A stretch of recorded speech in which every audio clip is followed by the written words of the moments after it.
Ada apa? Tracy melihatnya sambil tersenyum. Takut aku melihatnya. Cepat, tanda tangan. Daniel mendesak. Takut aku menipumu. Bukan. Tracy tahu bahwa dia pasti tidak akan menipunya, maka langsung memberi tanda tangan. Setelah selesai, Daniel memberinya sebuah bantalan stempel, memintanya untuk menekan sidik jari. Tracy menekankan sidik jari dengan patuh. Saat ini Daniel memindahkan tangan untuk mengambil kontrak. Tracy melirik dokumen tersebut, ternyata itu adalah surat perjanjian pengalihan saham. Dia tercengang, segera bertanya, "Apa ini? Apa yang mau kamu lakukan?" "Takut aku menjualmu." Daniel menyimpan surat perjanjian itu dan sengaja menggodanya. "Tenang saja. Kamu begitu kurus, tidak bisa dijual dengan harga bagus. Selain itu, aku juga tidak rela." Selesai bicara, dia mencium keningnya lalu keluar. "Kamu mau kemana?" Tracy segera menghentikannya. "Ruang kerja akan segera kembali." Daniel pergi tanpa menoleh. Dia ingin segera mengatur segala urusan secepat mungkin, termasuk prosedur yang berkaitan dengan surat wasiat. Kalau tidak dengan bisnis keluarga yang begitu besar, dia takut tidak bisa membereskan semuanya dengan waktu yang tersisa. Meski tidak melihat tulisan di surat perjanjian dengan jelas, tapi Tracy juga mengerti apa itu, juga tahu jelas apa yang sedang dilakukan Daniel. Dia tahu waktu Daniel sudah tidak banyak lagi, maka ingin menyelesaikan semua masalah dalam waktu yang terbatas. Semakin memikirkan hal ini, hati Tracy semakin manik. Tepat pada saat ini Amanda menelpon. Tracy segera menjawabnya. "Halo Amanda." "Kak Tracy, bagus sekali bisa mendengar suaramu. Kakak tidak apa-apa kan?" Sebelumnya Tracy diculik Duke Louis. Setelah diselamatkan, terjadi lagi banyak masalah. Dia tidak sempat menelpon Amanda, hanya menyuruh bawahan mengirimkan pesan pada Amanda. "Tidak apa-apa," Tracy segera berkata. "Amanda, maaf, beberapa hari ini terlalu sibuk, tidak menghubungimu. Aku menyuruh orang untuk menelponmu. Apakah kamu menerimanya?" "Iya, aku tahu kakak tidak apa-apa, tapi aku ingin memastikannya sendiri, barulah bisa tenang." Amanda merasa lega. "Terima kasih." Hati Tracy merasa hangat. "Amanda, apa tabib Hanson meninggalkan beberapa buku medis sebelum meninggal? Apa ada yang berkaitan dengan menghilangkan racun? Dan apa dia memiliki cara untuk menghubungi tabib dewa?" "Ada buku medis, tapi aku tidak tahu apakah berguna." Amanda segera berkata. "Mengenai cara menghubungi tabib dewa, sungguh tidak terpikir olehku. Aku akan mencarinya. Kebetulan aku sedang membereskan barang-barang peninggalan guru selama beberapa hari ini." "Aku akan pergi ke sana dalam 2 hari ini." Tracy melihat harapan. "Jangan buang barang-barang itu, mungkin berguna." "Iya," Amanda terus mengangguk. "Kalau begitu, kakak harus berhati-hati saat keluar kali ini. Jangan sampai terjadi masalah lagi. Masalah sebelumnya membuatku dan Dixon sangat ketakutan." "Tidak apa-apa, tenang saja." Setelah menghibur Amanda, Tracy segera pergi ke ruang kerja untuk mencari Daniel. Saat hendak mengetuk pintu ruang kerja terbuka. Pengacara Joyce berjalan keluar. Saat melihat Tracy, dia segera memberi hormat. "Nyonya Tracy." "Hah?" Tracy tercengang. Sebelum dia bereaksi, terdengar suara tawa lepas Daniel dari belakang. "Hahaha, punya masa depan." Pengacara Joy memberi hormat pada Daniel dan Tracy lalu pergi. Tracy berjalan masuk ke ruang kerja, bertanya dengan wajah merah. "Tadi dia memanggilku apa?" "Nyonya Tracy." Daniel melihatnya dengan tersenyum berseri-seri. "Orang-orang di sekitarku sudah tahu bahwa kita akan segera menikah. Kamu sudah tidak bisa melarikan diri dari status nyonya. rumah keluarga Wellens lagi. Masih belum diumumkan. Mengapa bahkan pengacara Joyce juga sudah tahu? Meski bertanya seperti itu, tetapi wajah Tracy sudah tersenyum terseri-seri. Para karyawan dan eksekutif perusahaan sudah tahu. Daniel mengulurkan tangan menariknya ke dalam pelukan. Besok, bangunlah lebih awal. Berdandan dengan sederhana, temani aku ke perusahaan. Pergi ke perusahaan? Hati Tracy semakin tidak tenang. Untuk apa pergi ke perusahaan? Aku akan segera menikah. Sudah seharusnya memperkenalkanmu pada para karyawan dan eksekutif perusahaan. Selain itu, kamu tidak sibuk beberapa waktu ini. Pergilah ke perusahaan untuk membantuku menyelesaikan beberapa hal. Daniel mencubit pipinya. Harus membantu suami, mengerti? Tracy mengerti bahwa Daniel berbuat seperti itu sebenarnya ingin membuatnya memahami kondisi perusahaan sehingga dia bisa menopang grup Wellens setelah Daniel tiada. Saat memikirkan hal ini, hati Tracy sangat sedih, tapi dia tidak mengatakannya, malah menjawab sambil tersenyum. Aku tahu, tapi aku ingin pergi ke Bukit Oldies dulu. Saat peringatan 7 hari kematian Tabib Hanson, aku tidak bisa pergi sehingga merasa bersalah. Karena itu aku ingin pergi untuk menyembayanginya. Lain kali saja baru pergi. Daniel menarik tangannya. Sekarang aku tidak ingin kamu pergi. Aku hanya pergi 1 hari. Aku akan minta Paula untuk mengaturkan pesawat di pagi hari dan pulang di malam hari. Tracy segera berkata, kamu tenang saja. Kali ini aku akan membawa lebih banyak orang. Pasti tidak akan terjadi masalah. Sebenarnya di saat seperti ini, dia juga tidak ingin pergi terlalu lama. Waktu Daniel tidak banyak lagi. Dia ingin tinggal di sisinya untuk menemaninya. Baiklah, Daniel tidak menghentikannya lagi. Aku akan menyuruh orang untuk mengantarmu ke sana. Biar aku yang mengatur pesawat. Kalau begitu, aku akan berangkat besok pagi, kata Tracy. Baik, aku akan menyuruh orang mengaturnya. Daniel mencium keningnya. Temanilah anak-anak, aku akan membereskan dokumen sebentar. Iya. Setelah meninggalkan ruang kerja, senyum di wajah Tracy juga menghilang dengan cepat. Perasaannya sangat berat. Sebenarnya dengan pergi ke Bukit Oldies kali ini, belum tentu dia bisa mendapatkan sesuatu, tapi dia tetap ingin pergi mencobanya dengan merangkul sececah harapan. Mungkin ada sedikit peluang. Nyonya, makan malam sudah siap. Saat ini terdengar suara Bibi Riana yang ramah. Tracy tercengang seketika lalu menjawab, Bibi Riana, memanggilku apa? Nyonya, Bibi Riana berkata sambil tersenyum, Anda akan segera menikah dengan Tuan. Sudah seharusnya kami mengubah panggilan dari awal. Nyonya, saat ini Andi masuk dan melaporkan, pesawat sudah siap. Akan terbang besok pagi pukul 8 dan kembali pada pukul 9 malam. Bagaimana menurut Nyonya? Baik, Tracy mengangguk. Kamu sudah bekerja keras. Nyonya, aku akan mempersiapkan barang bawaan Anda. Para pelayan juga memanggilnya seperti itu. Dalam sekejap semua orang di rumah mengubah panggilannya.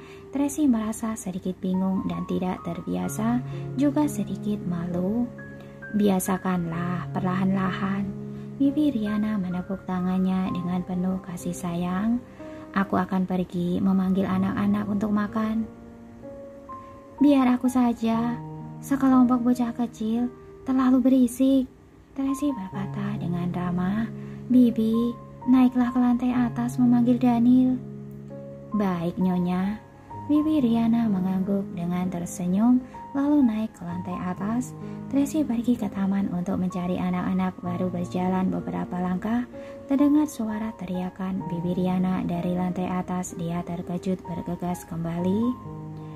Ada apa? Tidak apa-apa, tidak apa-apa. Nyonya, aku tidak sengaja menjatuhkan barang. Tracy bertemu dengan Bibi Riana saat berlari sampai di tangga. Di mana Daniel? Tracy berjalan ke arah ruang kerja dengan cepat. Saat ini Rian keluar dari ruang kerja berkata dengan tersenyum, Tuan Daniel sedang berganti pakaian, akan segera turun. Dia tidak apa-apa kan? Jantung Tracy berdegup sangat kencang, hampir tidak bisa menahan ekspresi di wajah, tapi dia tetap menghentikan langkah kaki, tidak terus melangkah. Tidak apa-apa, tidak apa-apa. Rian menggeleng. Anda turunlah dulu, kami akan segera turun. Baik. Tracy melirik ke arah pintu, lalu berbalik dan turun. Uluan anak tangga yang pendek ini malah seperti sebuah jalan gunung yang berkelok-kelok, setiap langkah terasa sangat sulit. Saat ini hati Tracy seolah-olah ditindih sebuah batu, membuatnya sulit bernapas. Dia tahu bahwa Daniel pasti ada masalah, hanya saja Rian dan Bibi Riana menutupinya, tidak membiarkan dia dan anak-anak tahu. Dia sangat mengkhawatirkannya, sangat ingin masuk untuk memeluknya, tapi dia tahu bahwa hal ini bisa menambah tekanan dalam hati Daniel. Sifat Daniel lebih arogan dibandingkan sifat siapapun. Daniel tidak ingin dia melihat sisinya yang lemah dan tak berdaya. Karena itu Tracy hanya bisa pura-pura tidak tahu meskipun hatinya berdarah. Selesai mencuci tangan, anak-anak pergi ke meja makan melihat makan malam yang mewah, meneteskan air liur namun juga tidak berani mulai makan. Semua orang sedang menunggu Tracy dan Daniel datang. Tracy membantu orang dapur untuk menyajikan hidangan. Semuanya sudah selesai disiapkan, tapi Daniel masih belum turun. Hatinya sangat tidak tenang, ingin pergi melihatnya. Pada saat ini Hartono datang untuk melaporkan, Nyonya, Tuan Daniel mau mengurus sesuatu, meminta Anda dan anak-anak makan dulu. Mendengar kata-kata ini, tangan Tracy gemetar. Dia tahu bahwa kondisi Daniel mungkin sudah menjadi parah, namun dia tidak berani menunjukkannya. Dia tidak boleh menakuti anak-anak. Dia harus tenang. Baik, aku sudah tahu. Tracy terpaksa mengendalikan kepanikan di dalam hatinya, berpura-pura tenang dan berkata, Bibi Riana, sisakan makan malam untuk Daniel dan Rian. Ayo, kita makan dulu. Baik, Nyonya. Saat Bibi Riana berbicara, suaranya tercekat, tetapi dia juga berpura-pura kuat. Sudah, anak-anak, cepat makan. Tracy meminta anak-anak untuk makan. Ketiga anak itu masih kecil, tidak berpikir begitu banyak, sangat cepat makan dengan patuh. Carla bertanya dengan perhatian, Mami, kenapa Papi begitu sibuk?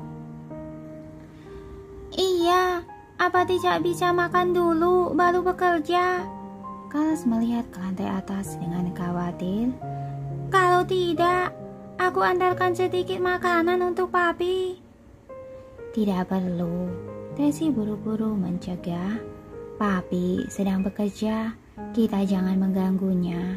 Dia akan turun setelah selesai.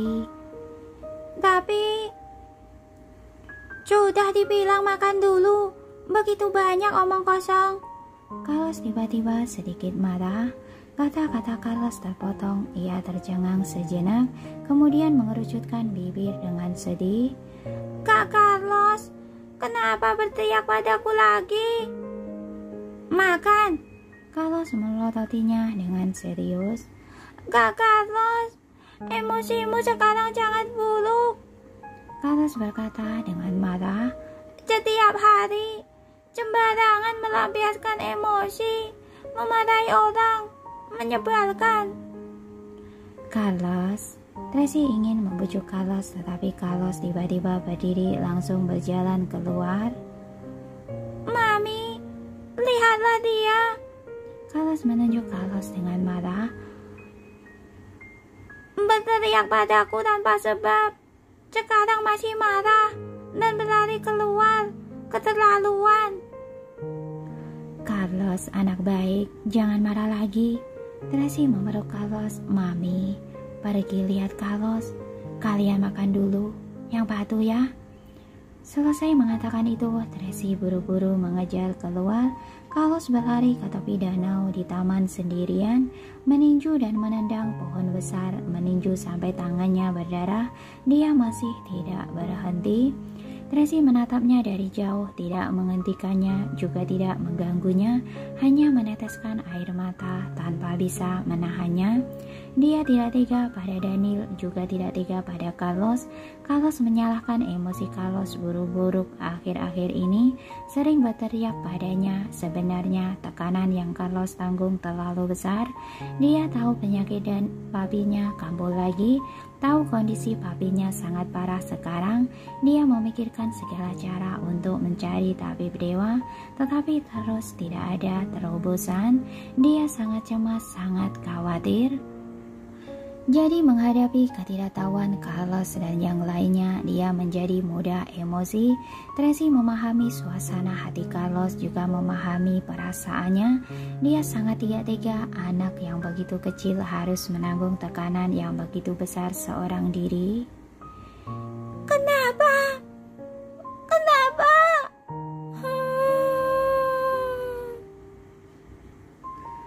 Carlos meninju dan menendang batang pohon, kemudian berjongkok di tanah dan menangis.